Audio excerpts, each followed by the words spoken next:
Hello, great day everyone. So, my name is Fresh Jason. So, may papakilala ko sa inyo, isang OFW na nakapag-for good and 31 accounts. So, kilalanin natin siya. Ayan, hello, good morning. I'm Lisa de las Alas, dating OFW for 10 years sa Saudi Arabia. So, right now, nandito ngayon sa kay Coach John, kay Coach Resos Joy. So, isa po ako sa mga natulungan OFW na ka-way for good.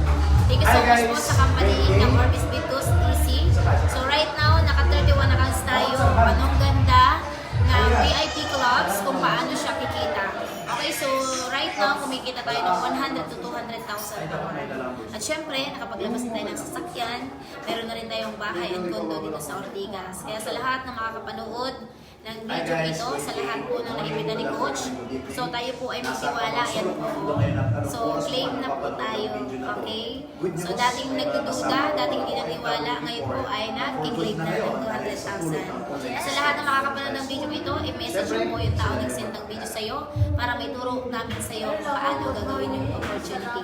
Yun lang. Thank you so much. God bless and good morning. Yes, congratulations. So, mag-comment ka ngayon para ikaw na po yung next na matutulungan at matuturuan namin. So, congratulations and God bless.